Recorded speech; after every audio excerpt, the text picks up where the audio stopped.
بسم اللہ الرحمن الرحیم۔ حامداً و مصلیاً و مبتملا۔ سب سے پہلے میں نے اپنے بیان کو لکھا تاکہ بولتے وقت کوئی بات چھوٹ نہ جائے۔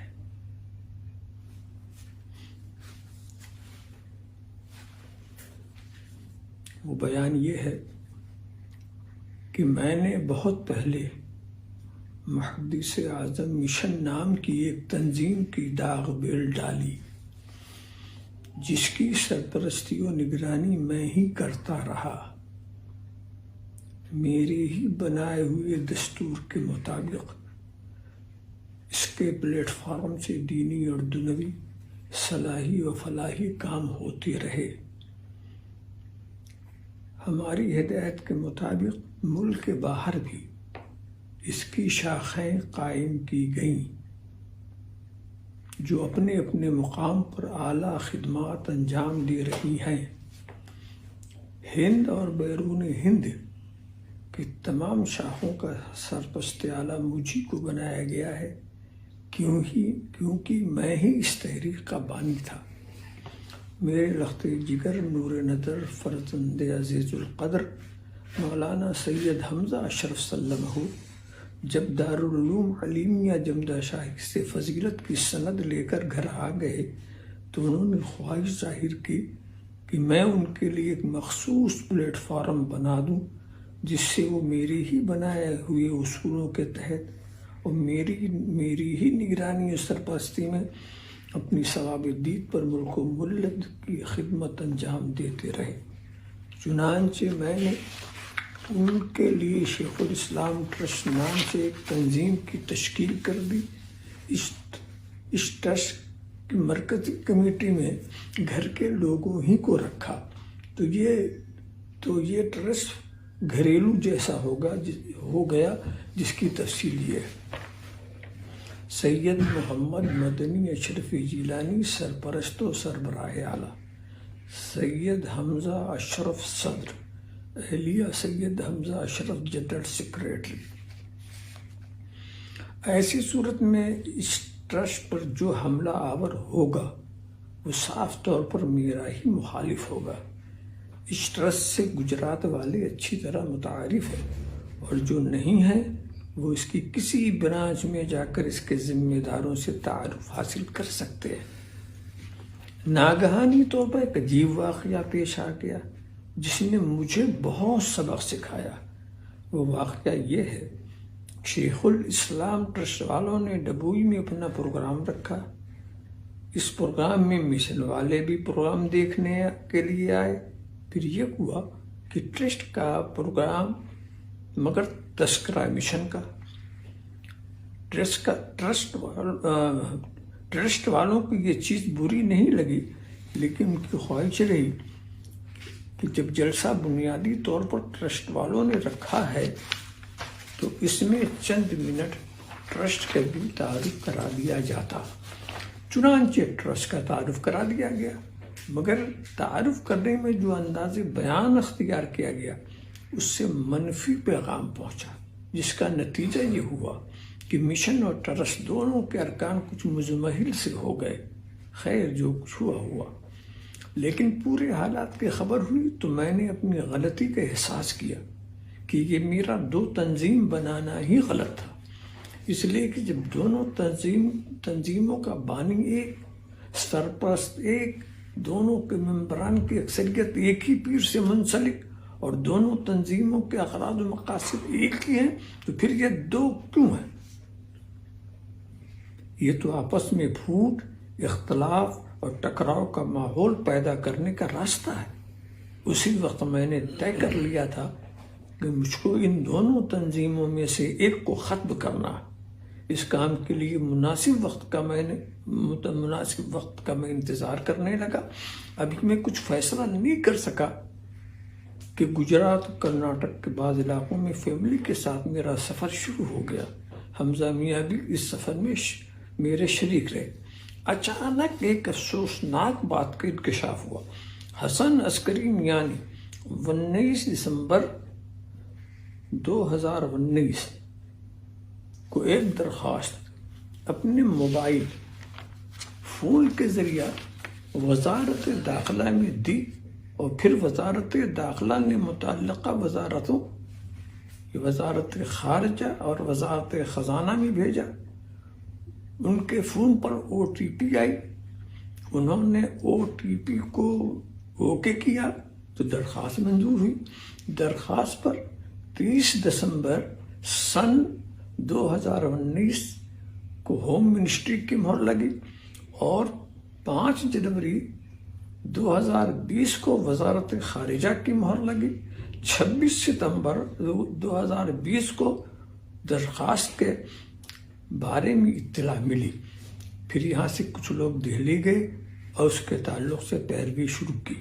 14 اکتوبر 2020 کو حمزہ میاں سے SOG اور LIU وغیرہ ٹیم نے لکھنؤ میں پوچھ تاچھ کی. پھر 18 اکتوبر 2020 کو فائنل رپورٹ لگا کر گرہ وبھاگ لکھنؤ فائنل رپورٹ کو داخلے دفتر کے لیے دہلی بھیج دیا. 20 اکتوبر 2020 کو میں نے حسن عسکری اور عربی میاں کو اپنے گھر طلب کیا اور ان کے سامنے ہوم منسٹری میں دی گئی درخواست رکھی گئی. ان دونوں نے اس درخواست کو پڑھا.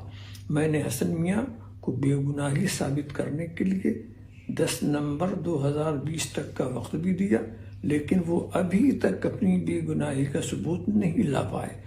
23 اکتوبر 2020 کو میں نے محدث اعظم مشن کو تحلیل یعنی ڈیزالو کر دیا. عسکری میاں کی طرف سے آنے والے اپلیکیشن میں مندرجہ ذیل باتیں تھیں. نمبر 1، یہ کالے دھن کو سفید کرنے کا کاروبار کرتے ہیں. نمبر 2، کہ دیش دروہی یعنی ملک دشمن ہے.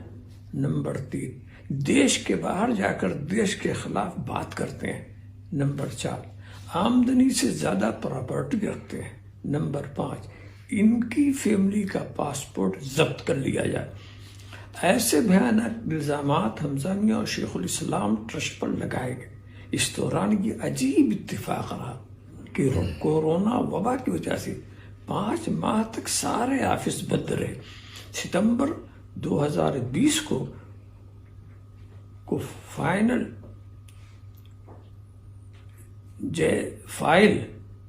ستمبر 2020 کو فائل جیسے ٹیبل پر آئی. اللہ تعالیٰ کا فضل اور مخدومی کرم ہی تھا کہ ہمارے ایک ماننے والے کی نظر اس فائل پر پڑ گئی. اس لیے فوراً مجھے باخبر کرنے کے لیے حمزہ میاں کو اطلاع دی. دوسرے دن ہی حمزہ میاں کریم میاں کو لے کر دہلی کے لیے روانہ ہو گئے. پھر اس ضروری مسئلے کے تعلق سے جو کام ضروری تھا اس میں لگ گئے. اس درمیان مجھے یہ خبر ملی کہ عسکری میاں نے اپنے چند رفقا کی مدد سے محسن اعظم مشن کے نام سے ایک دوسری تنظیم قائم کر لی ہے. اور انہوں نے یہ بھی نہیں سوچا کہ محدث اعظم مشن کو میں نے کیوں تحلیل کیا تھا. میں نے اپنے مریدوں کو اختلاف اور ٹکراؤ سے بچانے کے لیے یہ کام کیا تھا. اس کو پھر واپس لانے کا عسکری میاں نے یہ کام کیا اور اسی اختلاف اور ٹکراؤ کو مدینے کا کام سمجھ لیا ہے. اصل مدینے کا کام کیا ہے یہ انہیں یاد ہی نہیں رہا. اللہ کے رسول کے حکم سے فتنہ و فساد اور تفریق و ذرات کی نیت سے بنائی ہوئی بنام مسجد عمارت کو گرا دینا یہ مدینے کا کام ہے. اسلام نے فتنہ کبھی نہیں پسند کیا اور نہ ہی فتنہ پروروں کی حوصلہ افزائی کی. میں اللہ کے رسول نے جب مسجد زرار کو پسند نہیں کیا تو میں بنام محسن اعظم مشن زرار کو کیسے قبول کر سکتا ہوں. لہذا میں اپنے سارے مریدین کو حکم دیتا ہوں اور تمام معتقدین کو ہدایت کرتا ہوں کہ وہ پہلی فرصت میں محسن اعظم مشن کو ختم کر دے. اپنے علاقے میں اختلاف و تصادم کی تخم ریزی نہ کرے. اس کام کے لیے حسن میاں سے اجازت لینے کی ضرورت نہیں، اس لیے کہ ہر فتنہ اور ہر فساد کی جڑ کھودنے کی بارگاہ رسالت سے تمہیں اجازت مل چکی ہے. میں نے یہ بھی سنا ہے کہ محدث اعظم مشن کی جائیداد کو بعض ارکان نے اپنے ذاتی نام پر لکھوا لی ہے۔ ان کو یہ بھی خبر نہیں کہ وقف کی جائیداد کو خود واقف بھی دوسرے وقف میں نہیں ڈال سکتا۔ وقف کی تغییر ناجائز ہے تو محدث اعظم مشن کی جائیداد محسن اعظم مشن میں جا ہی نہیں سکتی۔ اب یہ تنظیم کے بانی کی ذمہ داری ہے کہ تحریر شدہ تنظیم کے جو اغراض و مقاصد ہیں انہی اغراض و مقاصد والی کسی تنظیم کے سپرد کر دے، مگر یہ کام بانی اور سرپرست ہی کر سکتا ہے، کسی رکن کو اس کا اختیار نہیں۔ چونکہ شیخ الاسلام ٹرسٹ کا سرپرست بانی میں ہی ہوں اور اس ٹرسٹ کے بھی اغراض و مقاصد وہی ہیں جو محدث اعظم مشن کے ہیں، تو میں اپنے مریدین کو حکم دیتا ہوں کہ وہ محدث اعظم کی ساری جائیداد کو شیخ الاسلام ٹرسٹ کے ذمہ داروں کے حوالے کر دیں اور اس تعلق سے جو قانونی کارروائی ضروری ہو اسے انجام دے ڈالیں۔ مولا تعالی ہم سب کو ہدایت و استقامت فرمائے۔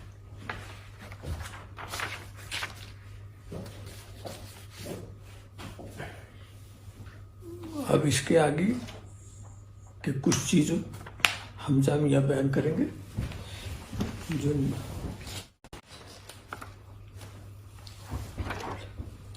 عزیزان ملت اسلامیہ، السلام علیکم ورحمۃ اللہ وبرکاتہ۔ ادھر مسلسل چند دنوں سے جو کچھ باتیں گردش کر رہی ہیں جس کی وجہ سے آپ تمامی حضرات پیچ و خم میں ہیں، کسی فیصلہ کن نتیجے پر نہیں پہنچ پا رہے ہیں۔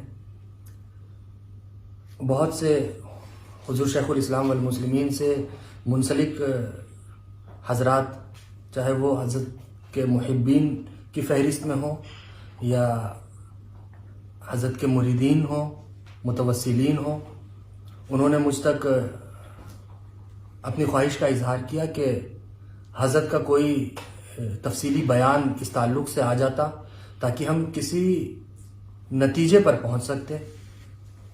بہرحال حضور شیخ الاسلام والمسلمین فائنل رپورٹ کے انتظار میں تھے کہ جب تک FR فائنل رپورٹ ہمارے ہاتھ میں نہیں آ جائے گی اس وقت تک ہم اپنا کوئی بھی تفصیلی بیان زبانی طور پر یا ویڈیو کی شکل میں نہیں دیں گے۔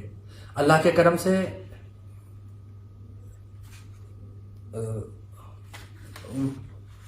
یہ FR 2 روز قبل 22 دسمبر 2020 کو حضرت کے ہاتھ میں پہنچ گئی اور حضرت کے حکم سے ہم آپ کو یہ دکھانے جا رہے ہیں۔ آپ اسے دیکھ سکتے ہیں، یہ اس FR کی کاپی ہے، مینس اس کی زیروکس ہے۔ مولا تعالیٰ ہم سب کو نیک راستے پر چلنے کی توفیق عطا فرمائے، حق بولنے اور حق پر عمل کرنے کی توفیق عطا فرمائے، آمین۔ السلام علیکم ورحمۃ اللہ وبرکاتہ۔